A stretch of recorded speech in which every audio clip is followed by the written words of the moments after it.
Halo guys, nama gue Stefan dari StefTech, dan di video kali ini kita bakal nge-review portable DEC-M yang buat para audiophile nih pasti suka banget, unik banget menurut gue, yaitu si ini nih, dari Fosi Audio MD3. Sebelumnya yang pasti ini video dikirim unitnya dari Fosi Audio, tapi untuk review bakal honest seperti biasa di channel ini.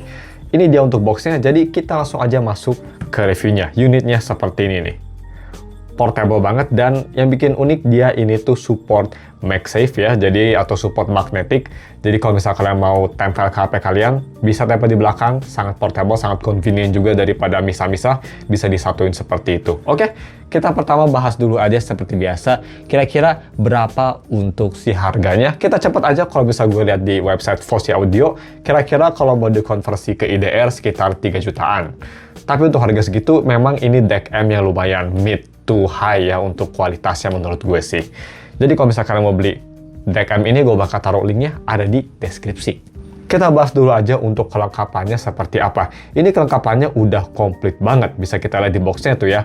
Sangat komplit, kalian dapat unitnya sendiri, terus kalian dapat dua Type-C ya, itu Type-C-nya tuh kalian dapat Type-C yang untuk charging dan untuk biasa aja atau untuk firmware upgrade. Terus kalian juga dapat converter USB A to C ya, female. Mantap, dan juga kalian dapat kalau misalnya kalian belum support MagSafe HP-nya atau nggak punya casing yang bisa ada magnetiknya, itu dikasih juga si magnetic ringnya buat ditempelin di HP kalian atau di casing kalian. Jadi kelengkapan udah komplit banget menurut gue. Kalau misal mau bilang sedikit kelemahan, dia sayangnya nggak ada USB Type-C to Lightning, tapi ya Lightning udah agak ketinggalan zaman juga. Jadi buat kalian yang pakai iPhone 14 ke bawah sih, kalian harus beli converter sendiri. So, sebelum kita bahas build dan desainnya, technical spec-nya dulu. Buat yang penasaran, dia ya spec-nya seperti ini ya, kalau gue taruh di kanan. Untuk highlight aja, dia pakai DEC dari ISS Saber, yang menurut gue itu bagus banget juga. Terus amplifiernya udah Quad M dari ISS Saber juga, bisa kita lihat ya. Bisa di-pause, kalau misalnya mau lihat lebih detail, kita langsung aja moving on ke build quality-nya. Ini build quality-nya juga nggak main-main. Walaupun beratnya bisa kita lihat lumayan enteng ya pas gue ukur, tapi dia build-nya kerasa premium banget, kerasa solid, terbuat dari anodized aluminium. Untuk build-nya sih gue suka, jadi gak ada masalah di harga 3 jutaan. Ini udah kerasa premium banget, dan juga attention to detail-nya gue suka banget. Speaking of attention to detail, desainnya sih ini yang gue sangat-sangat suka ya. Gue dapat yang warna silvernya, dan gue suka banget small touch-nya, kayak ada button atau bisa dibilang namanya Vista button-nya warna oranye, terus di kanannya ada desain-desain lagi, dan kalau misalnya kita lihat ke kiri itu ada logo Fosi Audio-nya yang kelihatan di emboss gitu dan kelihatan premium looking. Overall sih desainnya sangat thoughtful dan kerasa retro tapi modern secara bersamaan. Jadi lumayan keren lah untuk desainnya, gue suka. Yang pastinya yang paling penting buat para audiophile, portnya kira-kira ada apa aja sih? Jadi kalau misalnya kita mau lihat ke atas, di sini ada USB Type-C. USB Type-C yang di atas ini berguna bisa untuk audio decoding, image transferring, dan bisa untuk charging. Kalau misalnya kita ke bawah, di sini ada USB Type-C juga. Tapi ini USB Type-C-nya bukan untuk charging, dia bisa untuk firmware upgrade. Jadi untuk software upgrade atau firmware upgrade, dia pakai yang Type-C bawah. Tapi untuk audio decoding dan juga image transfer juga bisa di sini. Jadi bisa atas bawah ya. Nanti kita bakal bahas juga, ini bisa dibolak-balik layarnya. Jadi lumayan bagus. Terus kalau misalnya kita ke kanan, di sini ada 3.5 mm dan ada balance 4.4. Berguna banget buat kalian yang pakai port balance ya. Bisa dipasang di sini. Yang pasti juga kalau misalnya kalian punya IM atau headphone lebih dari satu, kalian bisa plug secara bersamaan dan bisa playback secara bersamaan juga. Lumayan oke. Terus kalau misalnya kita ke kanan, di sini ada si power button, volume down, dan juga volume up. Kalau misalnya kita ke depan, di sini ada satu lagi button namanya Vista button untuk ngekontrol si layarnya juga, dan ini juga berperan sebagai back atau home button lah bahasa iPhone-nya mah. Oke, moving on, gimana untuk cara pairing-nya? Connect-nya juga simple, gue bakal diperagain atau kita bakal tes pakai yang T-shape karena lebih enak di HP. Bisa atas bawah, kalau gue sih pilih bawah karena posisinya seperti itu ya. Dan tinggal dicolok seperti ini, terus kalian tinggal colok aja ke HP kalian. Ini gue demonstrasi dengan HP yang nggak ada MagSafe atau nggak ada magnetic ya.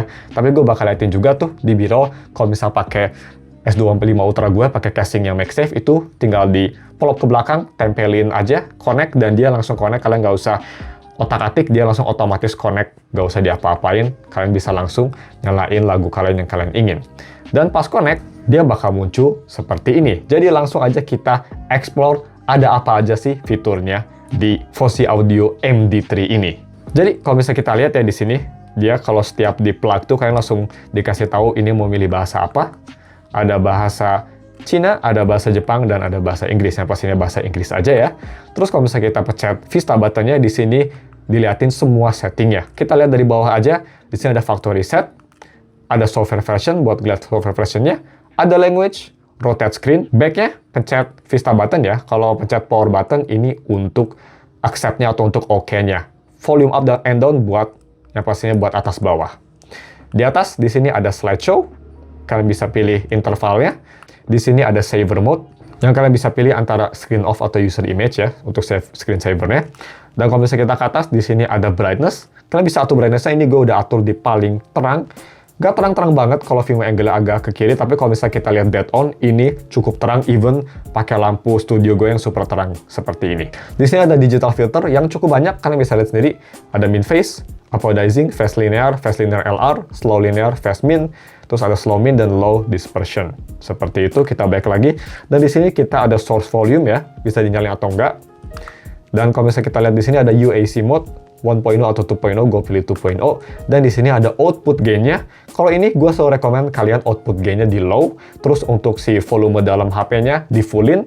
Jadi itu bakal ngehasilin atau nge-maximize sound quality yang paling bagus. Itu saran gue. Tapi kalau misal udah lebih dari setengah si jarum volumenya, itu bisa dinaikin ke high. Tapi sih gue tetap biasanya nge-stick di low aja untuk output gain. Soalnya kalau high biasanya ada sedikit distorsi atau ada sedikit noise biasanya. Seperti itu. Dan kalau misalnya kita ke USB mode, di sini bisa pilih photosync atau audio deck. Dan cuma segitu aja untuk settingnya. Kalau misalnya kita pencet back lagi, ini bakal ke volumenya. Jujur gue suka banget ya si UI volumenya. Kelihatan klasik tapi modern, nggak tahu kenapa. Suka aja. Ngingetin gue sama apa tuh? Kayak jam yang ada di Steins Gate, gue lupa lagi namanya. Ngingetin gue sama itu. Kira-kira gimana untuk settingnya? Kalau misalnya kita pencet sekali si Vista button, dia bakal nge-cycle ke beberapa mode. Ini mode untuk wallpaper gerak atau GIF ya. Bisa kita lihat ada AI Anime Girl. Kalau misalnya kita pencet sekali, bakal cycle ke mode yang sama, cuma bakal cycle gambar aja yang dibalik ke Anime Man, sekarang Anime Boy. Kita pencet 2 kali lagi, dia bakal cycle ke mode lain, ada mode dice ya. Kalian klik, dia bakal nge-reroll dice-nya. Ya mungkin bisa untuk main bareng temen gitu ya. Ada sedikit mini game atau sedikit fungsi lain. Gak cuma itu juga, kalau misalnya kita double tap lagi, dia ada botol flip juga atau botol spin lebih tepatnya. Seperti biasa, oh ke gua, harus ngapain gua. Dan kalau misalnya kita klik, dia bakal nge-spin lagi. Kita double tap, di sini ada rock paper scissors, sama juga kalau misalnya kita pencet dia bakal berhenti. Bam, there you go. Double tap, di sini ada lebih ke tema aja ya, ada fungsi audio kayak lagi pakai vinyl audio gini, muter-muter gitu. Kita klik, ada 2, ini pakai VHS ya. Kalau misal kalian seumuran gue, pasti masih pakai VHS. Zaman dulu di mobil gue sering pakai VHS, atau bukan VHS, ini lebih ke audio tape ya, bukan VHS, sorry. Kalau misalnya kita double tap lagi, di sini bakal ke gambar-gambar binatang lucu, gerak-gerak gak jelas gini, tapi lucu sih overall ya. Gue nggak tahu ini AI atau enggak, tapi it's quite cute. Ada lantern juga. Ada 4 gambar. Again, tadi bisa diganti di USB mode-nya ke photosync buat nge-transfer foto ke sini kalau ingin kalian punya GIF atau foto sendiri ya. Seperti itu sih, simple aja. Dan kalau misalnya kalian mau balik lagi ke volume, kalian tinggal pencet power button. Dia langsung balik lagi otomatis. Lagi di mode apapun ya. Mode tadi AI animal atau misalnya lagi tadi di anime gitu. Tinggal pencet ini, dia langsung balik lagi ke volume. Segampang itu. Itu aja fiturnya sih menurut gue simple banget dan UI-nya relatif smooth juga ya, jadi nggak bikin stres lah at least. So, langsung aja bahas gimana untuk sound quality-nya. Jadi untuk sound quality, ini menurut gue sih lebih ke arah balance ya. Jadi gue tes 2 earphone. Yang pertama earphone gue tes pakai ini nih. Ini earphone dari Fosi Audio juga, nanti reviewnya bakal tayang, stay tune aja. Fosi Audio IM4 ini open back di 1 jutaan yang lumayan menarik banget suaranya dan lumayan enak juga. Komplit banget isinya, khas Fosi Audio ya, kelengkapannya komplit banget. Tapi gue tes pakai IM ini, kenapa? Karena dia pakai output 3.5 mm. Jadi gue mau tes juga di port tersebut, dan gue tes juga pakai Kiwi Ears Astral. Ini earphone personal gue, bisa kita lihat. Kenapa gue tes pakai Kiwi Ears Astral? Karena ini punya sound signature yang lumayan harsh ya, bisa dibilang. Untuk kuping yang awam, buat kuping bassy ini kerasa agak harsh, dan dia punya port bisa diganti ke balance. Jadi bisa dilihat di B-roll, gue pernah coba dicolokin dua-duanya gitu ya. to see if it's work, dan bekerja dengan baik, dua-duanya bisa nge-output volume, dan nggak ada lost sound quality, masih oke juga. Jadi kalau misalkan kalian punya dua IEM, dua headphone yang portnya 4.4 sama 3.5, itu bisa dicolokin secara bersamaan, dan decknya nggak bakal ada masalah. Dia easy run-nya, tetap sama, volume levelnya juga nggak bakal turun, no problem at all. Mungkin agak sedikit anget bakal, tapi nggak bakal sampai uncomfortable kok. Cuma dikit anget aja, masih bisa ngeran dengan baik. Jadi ya, speaking of sound quality, jadi gue bakal pakai mereka berdua sebagai reference. QEars Astral dulu. Dicolokin ke deck ini mantep banget. Dia bisa ngangkat suaranya, enak, jernih, dan suaranya bakal lebih balance. Shoutiness dari Astral masih ada, tapi kerasa lebih kontrol. Overall kerasa lebih natural aja. Mungkin yang gue rasa bass-nya atau bass-nya QEars Astral agak sedikit turun di sini karena dia lebih ke arah balance ya decknya. Tapi overall masih enjoyable, masih enak. Terus kalau misalnya kita pindah ke sini, ini punya suara yang menurut gue enak ya. Dia suara si Fosi Audio IM4 tuh lebih ke arah natural, airy, tapi masih punya soundstage yang luas dan lumayan rich di mid-range-nya walaupun agak sedikit dark di beberapa aspek. Pakai ini kerasa lebih clear menurut gue, dan overall bisa ngeran dengan baik juga. Cuma memang IM4 ini agak sedikit berat ya, volume di IM4 38-an kalau di deck ini, kalau Astral 34 juga udah cukup keras. Tapi itu goes to show ya, even di gain yang low pun, dia cuma di volumenya barely hitting 50 volume, udah kerasa keras banget di IM2 ini. Jadi sound quality-nya, kalau misal gue mau kasih rating ya, dari 0 sampai 10, ini sound quality dari decknya walaupun dia mini, tapi mantep banget. 9 dari 10, dan amplifier-nya juga dia pakai Quad M, kuat banget. Overall sound quality di deck yang small ini enak banget. Tapi yang pastinya nggak cuma sound quality, portability-nya ini mantep banget. Bisa kita lihat tuh ya, gua pasang di S25 Ultra, ini cuma segede manual, kecil banget. Jadi kerasa kecil juga di S25 Ultra, dan nggak ngaruh ke berat sama sekali, karena dia beratnya juga under 50 gram ya, tadi kita udah lihat weight-nya. Jadi portability-nya ini enak banget, dan memang karena dia magnetic juga, ini bisa jadi part of the phone. Jadi nggak kerasa kayak bawa deck tambahan gitu, karena dia bisa nempel di belakang.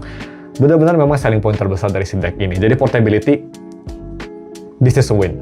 Untuk konklusinya, deck ini sih menurut gue ya, untuk harga 3 jutaan, mantep banget. Dia memang ada sedikit quirk yang menurut gue sih gak berguna banget ya, kayak misal foto-foto tadi gitu. Dia berguna cuma untuk fashion doang. Bottle flip atau bottle spin sama dice spin gitu ya, terus sama rock paper scissors mungkin bisa fun, tapi it's not really that important gitu. Cuma ya, itu cuma fun-fun aja. Tapi overall, layarnya sendiri sih, dia cukup berguna karena layarnya cukup terang, cukup high res untuk kelas deck M, dan responsif juga gitu. Jadi nggak ada masalah untuk hal tersebut, gampang navigasi, dan yang paling gue suka sih memang dari desainnya dan portability-nya. Dia bisa nempel di belakang karena magnetic, desainnya juga keren ya, terus enteng, nggak kerasa, dan kecil. Itu yang berguna banget sih, kecil banget. Jadi kalau misal kalian on the go, nggak bakal kerasa kayak bawa deck M tambahan. Dari harga 3 jutaan, portable form factor, udah magnetic, UI-nya smooth, kelengkapannya komplit, portnya juga komplit ya, ada balance, nice, M-nya juga bisa powerful banget, deck-nya juga dia balance, jadi bisa ngeran tanpa ada masalah gitu, masih true to life, nggak terlalu nge-interfere ke si IM-nya. Di harga segini, I say it's worth it. Bagaimana menurut kalian? By the way, sorry ya, kalau misal gue review audio sih, gue suka banyak yapping, makanya lama banget nih videonya. Tapi kalau misal kalian masih nonton sampai segmen ini, thank you banget, dan thank you for watching, segitu aja videonya. Ketemu lagi nanti pas kita review si IM4 ini. Karena jujur, untuk harga 1 jutaan, ini open back loh. Dan suaranya, untuk harga 1 jutaan sih, salah satu yang paling luas yang pernah gue denger. Stay tune aja untuk reviewnya. Sekarang cuma segini aja, thank you and goodbye.